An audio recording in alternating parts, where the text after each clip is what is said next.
Are there any that you're like, these are the deal breaker questions that you really need to ask about money in the early stages? And what do they relate to? Okay.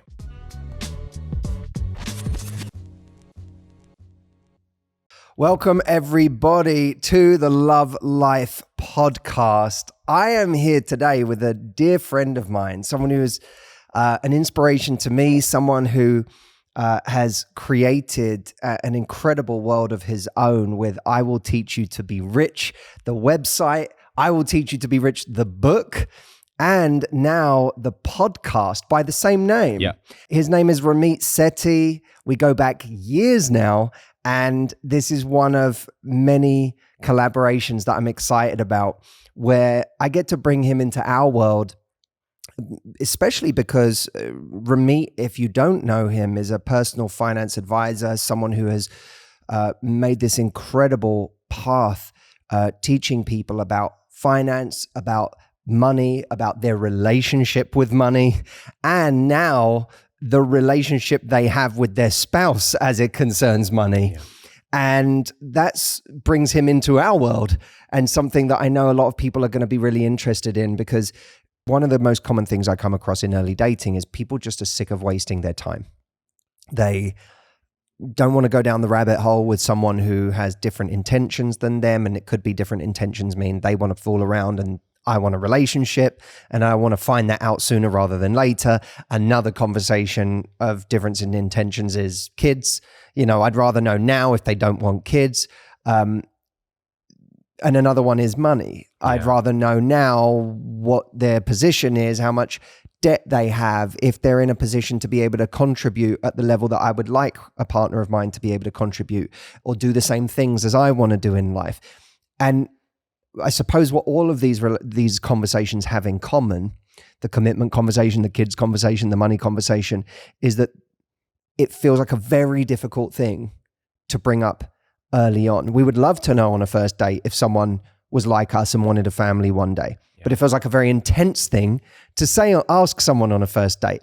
We would love to know if they want a relationship, but we're worried that by asking them if they're in the market for a relationship, we're already somehow signing them up to a relationship with us. And similarly, I can imagine it feels for people like talking about money early on has a whole set of what feel like kind of stereotypes they want to avoid, which is, well, I don't want to seem like I'm asking because I need someone to be rich. Yeah. I don't want to seem like I'm asking because I'm money oriented, or that's what I value more than anything else. So we know these issues do matter on some level, but we're also afraid to bring them up. Have you got into the world of like, when in dating should this be brought up and how should it be brought up? Yes. And that's also why I'm excited to talk to you, because I want to see where we both stand on this. Yeah. Okay. First off, I think we should all acknowledge that it's difficult to talk about money in dating for a variety of reasons. First, we're operating with one hand tied behind our back because of these gendered and cultural invisible scripts. You know, if I bring up money, am I being seen as a gold digger? Mm-hmm. I don't think so. But I can understand that that is a very real concern. If I ask a couple of questions, am I being seen as aggressive or too domineering? That's one. And then what about if you flip it? If you happen to be a particularly high earning person, or if we flip the gender, there's so many different scripts that are not written anywhere, but they're nonetheless real. And we have to acknowledge those. I'm not going to come on here and be like, just say these 10 questions and then pull out their financial statements. Doesn't work, because we live in reality. The other reason that we have another arm tied behind our back is that most of us are not particularly savvy with money. Do you know most people I know who are in debt, 90% of them do not know how much they owe, and 95% of them do not know when their debt payoff date is. Most people watching and listening to this do not know what the average return in the stock market is. This is something that's not taught, and that's why I get passionate about it, because I find money to be incredibly inspirational. It's also woven into our life. It's where we live. It's what we eat. It relates to our children. It's even who we are. And so I want to be able to sort of shine a light on this and say, hey, there's no shame in talking about money. We all have it. We all want to know how to use it. We should all be able to spend guilt-free on it, be able to be generous. And so if we start from that frame of, yeah, money is important to me. It's going to allow us to travel, take care of our families, maybe send kids to tennis camp. That is going to allow for our security. Then suddenly it takes this like less of a, I have to ask this odd question. And this is an important thing to me. Just as I would ask a potential partner, what kind of food do you like? And then if they said, I only like to eat boiled potatoes and no spice, I'd be like, get the hell out of here. This is over. In fact, if I found out I was dating someone for like a year and then they told me they like boiled potato, I'm like, we got to go. I've wasted a year. Yeah. But just the same, money is important. Now, how do you talk about it? That's a separate question. But I just want everyone to get comfortable with the idea that it's okay to care about money. I care about it. I'm not obsessed with it, but I care about it. And just like food, children, living situation, travel, it's an important part of life. I absolutely agree. And that they are 100% going to be the questions that come up later if they don't come up now. Yeah. Are there particular things that I'm almost wondering, like, is there a certain date by which it's worth having these conversations? Do you want to be 6 months in and have not had any of these conversations? Is that too long? And which are the ones that you think are the kind of almost the baseline questions? Things? There's always going to be very particular nuances in the way we do things, which are not going to be deal breakers for either of us. It's just a difference in what you like to do with your money versus what I like to do. And as long as they're not completely and utterly clashing in our values or in the amounts of our joint money that we want to spend on those things, then we can negotiate and navigate those. But are there any that you're like, these are the deal breaker questions that you really need to ask about money in the early stages? And what do they relate to? Okay. So is there a specific date? No. Just the same as I wouldn't say there's a specific date where you want to be physically intimate. Mm-hmm. You want to feel that out and what's comfortable for you and your partner.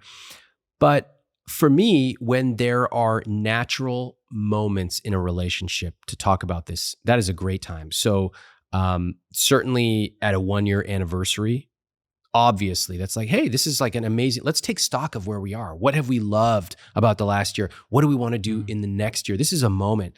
Certainly when you are considering a serious step, whether it be getting engaged or moving in, and then of course, engagement and the lead up to marriage. Those are obvious ones where it's a given. Nobody's going to think it's weird to talk about money. I think sometimes people fixate on that first 6 months because, as you pointed out, they don't want to waste time. And that's totally fair. I get that. I think there are ways to ask questions there that don't feel intrusive, but still give you a lot of insight. Those would be questions like, I was just thinking, like, how did you grow up around money? What did your parents talk about? Mine, they would say things like, we can't afford it. And that actually, I'm still trying to work through that because I started to make a little bit more money, but I still worry about spending. How about for you? Notice that question, it has nothing to do with what's in their bank account, but it's really telling you about them and it's meeting them where they are. And I can imagine a partner saying, oh, we never talked about money. It's like very terse because people are nervous when they start talking about it. They get very nervous and short. And so I would go, if I'm the curious partner, I'd say, oh, so do you talk about it now with them? Oh, no. My parents, they don't. They're Midwestern. It's a Midwestern culture. Oh, okay. And how has that seeped into your life today? Like for me, my parents told me this and it was awesome. My parents, immigrants from India, and they taught me X, Y, Z. That's been super helpful. But I think by the time I was 23 or 24, I also realized I had some other ways of looking at money. What about for you? It's this beautiful back and forth. Notice that I'm volunteering a lot of information about myself. There's a vulnerability to it. Exactly. And a lot of it is me admitting, gosh, there's stuff I don't know yet. And when you admit that to your partner, they're going to receive that. They may want to help you, or they may just feel open and willing to share, because I guarantee you every single person, including me, has vulnerabilities about money. whether it's where we came from and what we learned, or our credit card debt today, or not knowing how to properly allocate our investments. Everybody on this planet has some vulnerability. What a beautiful place to start. It's, one of the things that it seems to me there's a theme of here is there are certain moments that provide really good stopping points for, hey, you don't even have to have it explicitly or directly. You can find those moments, Yes. whether it be a 1-year anniversary, whether it be you're about to move in together, and so there's the question of rent, whether Yes. it's you're about to get married and there's the question of a possible prenup.